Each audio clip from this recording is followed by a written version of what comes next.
Dalam dunia yang digerakkan oleh arus uang, kita sering terjebak dalam labirin pikiran yang menyesatkan.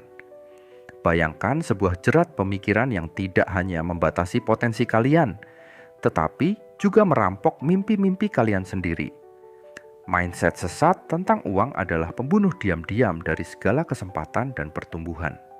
Sejak kecil, kita disuguhi mitos-mitos berbahaya.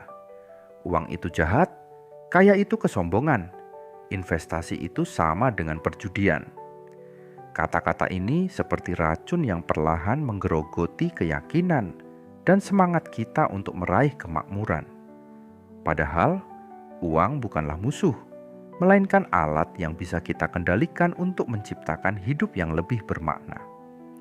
Dalam video ini, kita akan membongkar tembok-tembok pemikiran yang selama ini mengurung potensi sejati kita.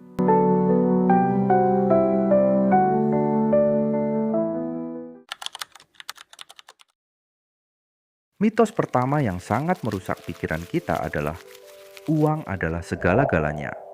Bayangkan uang sebagai sebuah air di padang pasir kehidupan. Penting untuk bertahan hidup, tapi bukan segalanya. Sayangnya, banyak orang salah kaprah, menganggap uang sebagai tujuan akhir dan bukan sekadar alat untuk mencapai tujuan. Secara neurologis, obsesi terhadap uang bisa memicu peningkatan hormon kortisol, hormon stres yang berlebihan. Penelitian menunjukkan bahwa individu yang terlalu fokus pada materi cenderung mengalami gangguan kesehatan mental lebih tinggi. Mereka seperti pelari maraton yang hanya memandang garis finish, tanpa menikmati perjalanan dan pemandangan di sekitarnya. Perhatikan para miliarder sukses seperti Bill Gates atau Warren Buffett. Mereka tidak mengejar uang semata, melainkan visi, inovasi, dan dampak positif yang bisa mereka ciptakan. Uang bagi mereka adalah konsekuensi dari nilai yang mereka hadirkan, bukan tujuan utama. Mereka lebih sibuk membuat dunia berubah daripada sekadar mengumpulkan koin di brankas. Ketika kita terjebak dalam pikiran, uang adalah segalanya, kita kehilangan perspektif penting dalam hidup. Hubungan, kesehatan, pertumbuhan personal, dan kebahagiaan tak bisa dibeli dengan uang. Uang bisa membeli ranjang, tapi tidak bisa membeli tidur nyenyak. Bisa membeli makanan, tapi tidak bisa membeli selera makan. Bisa membeli jam mahal, tapi tidak bisa membeli waktu. Menarik untuk diperhatikan, obsesi terhadap uang ini akan membawa kita pada mitos selanjutnya. Pandangan bahwa uang membuat seseorang jahat. Seperti sebuah domino, satu pikiran sesat akan menjerumuskan kita pada pikiran sesat lainnya. Jadi, mari kita mulai mendefinisikan ulang hubungan kita dengan uang, bukan sebagai tujuan, melainkan alat untuk menciptakan kehidupan yang lebih bermakna. Mitos kedua yang akan kita bedah adalah uang membuat seseorang jahat. Sebuah anggapan klis yang sudah lama berkeliaran di masyarakat. Bayangkan uang sebagai cermin. Ia tak punya moral, hanya memantulkan karakter asli si pemilik. Jadi, jika seseorang menjadi jahat setelah memiliki uang, sebenarnya benih keburukan itu sudah ada sejak awal. Secara psikologis, uang hanyalah penguat, amplifier dari sifat dasar manusia. Seorang individu yang baik hati akan menggunakan uangnya untuk membantu orang lain. Sementara individu manipulatif akan menggunakannya untuk kepentingan pribadi. Riset dari Harvard Business Review menunjukkan bahwa 73% miliuner generasi muda lebih tertarik pada dampak sosial yang bisa mereka ciptakan dibandingkan sekadar menumpuk kekayaan. Jika uang benar-benar membuat orang jahat, maka para dermawan seperti Bill Gates yang sudah menyumbangkan miliaran dolar untuk kesehatan global seharusnya sudah menjadi villain sejati. Nyatanya, mereka justru membuktikan bahwa uang bisa menjadi kekuatan positif ketika dikendalikan dengan niat baik dan kesadaran sosial. Penting untuk dipahami, konotasi jahat ini seringkali muncul dari ketidakadilan sistemik dan kesenjangan ekonomi. Uang bukanlah sumber masalah, melainkan cara distribusi dan sikap individual terhadapnya. Warren Buffett pernah berkata, "Uang itu seperti cangkir, ia netral, tergantung apa yang kau tuangkan ke dalamnya."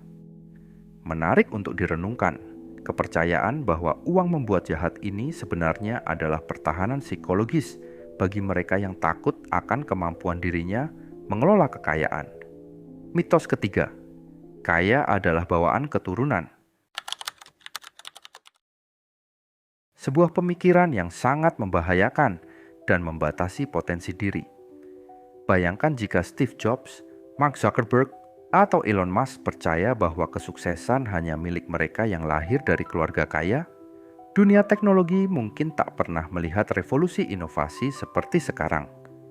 Secara neuroscience, kekayaan sejati sesungguhnya dibangun melalui neuroplastisitas, kemampuan otak untuk terus belajar dan beradaptasi.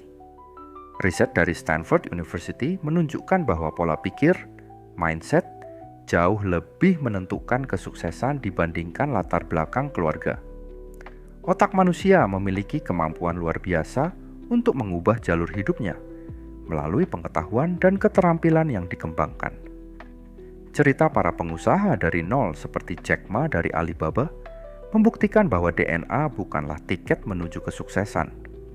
Jack Ma tidak lahir dari keluarga kaya, bahkan pernah ditolak puluhan pekerjaan.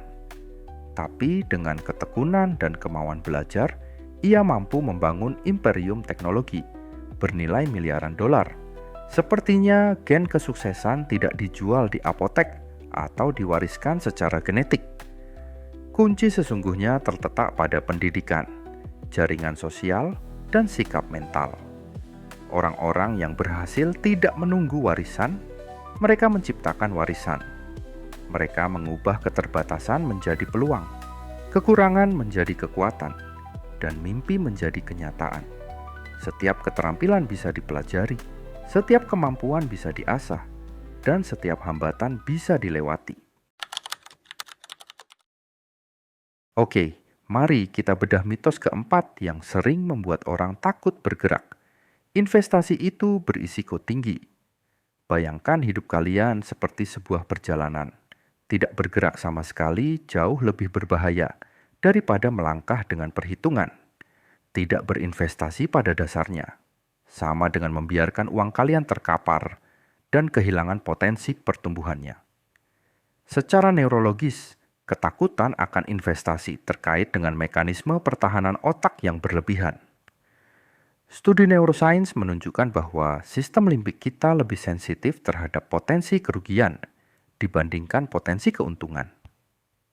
Inilah mengapa banyak orang memilih diamkan uang di rekening tabungan dengan bunga minimal, ketimbang memaksimalkan instrumen investasi yang lebih cerdas. Fakta mengejutkan, uang yang tidak diinvestasikan akan kehilangan nilainya akibat inflasi.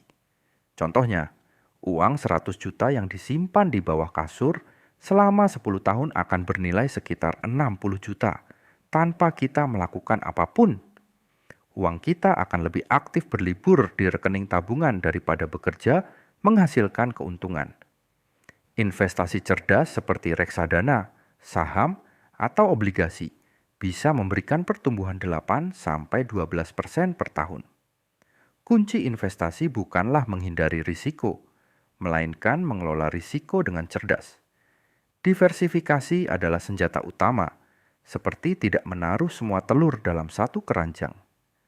Mulailah dengan edukasi, pahami instrumen investasi, mulai dari yang paling sederhana. Seorang investor pemula bisa memulai dengan proporsi 70% instrumen rendah risiko dan 30% instrumen dengan potensi pertumbuhan lebih tinggi. Mitos terakhir yang akan kita kupas adalah uang tidak penting untuk kebahagiaan. Sebuah pernyataan yang terdengar mulia, namun sesungguhnya sangat menyesatkan. Kebahagiaan memang tidak bisa dibeli dengan uang, tapi uang bisa menciptakan kondisi yang memungkinkan kebahagiaan tumbuh subur. Riset psikologi dari Princeton University mengungkapkan fakta menarik. Kebahagiaan memiliki korelasi dengan pendapatan hingga level tertentu. Ketika kebutuhan dasar sudah terpenuhi, setiap kenaikan pendapatan memberikan dampak marginal pada kebahagiaan. Artinya, uang tidak langsung membeli kebahagiaan, tetapi ia membuka pintu menuju pilihan dan kebebasan yang bisa membuat hidup lebih bermakna. Bayangkan uang sebagai bahan bakar dalam perjalanan hidup kita. Ia tidak menentukan kemana kita akan pergi, tapi memastikan kita bisa bergerak, memilih rute, dan mencapai tujuan. Jadi, uang seperti sabun mandi, ia tidak bisa langsung membuat kita bahagia, tapi bisa membuat hidup kita jauh lebih nyaman dan bersih dari beban finansial. Sejatinya, uang adalah alat untuk mengakses pendidikan berkualitas, mendapatkan perawatan kesehatan yang baik, menciptakan pengalaman bermakna, dan memberikan keamanan bagi keluarga. Orang-orang yang memiliki stabilitas finansial cenderung memiliki lebih banyak ruang untuk fokus pada pertumbuhan personal, hubungan sosial, dan pemenuhan potensi diri. Perjalanan memahami uang bukanlah tentang mengumpulkan materi sebanyak mungkin, melainkan bagaimana kita menggunakannya untuk menciptakan nilai. Uang adalah alat, netral, tidak bermoral, dan sepenuhnya tergantung pada pilihan individu yang menggunakannya. Kebahagiaan sejati lahir bukan dari jumlah uang di rekening, melainkan kemampuan kita menggunakan uang untuk menciptakan dampak positif bagi diri sendiri dan orang lain. Perjalanan kita membongkar mindset sesat tentang uang telah membawa kita pada satu kesimpulan fundamental. Uang adalah alat, bukan tujuan. Setiap mitos yang kita bahas, mulai dari uang adalah segala-galanya, hingga uang tidak penting untuk kebahagiaan, pada dasarnya adalah jebakan psikologis yang membatasi potensi diri kita. Kuncinya adalah membangun hubungan sehat dengan uang, melihatnya sebagai sumber daya yang netral, yang bisa kita gunakan untuk menciptakan nilai, mencapai tujuan, dan membuka ruang bagi pertumbuhan personal. Sekarang saatnya kalian melakukan refleksi. Mitos apa yang selama ini membatasi pikiran kalian tentang uang? Miliki keberanian untuk merobohkan tembok-tembok keyakinan yang salah, mulai dari diri sendiri.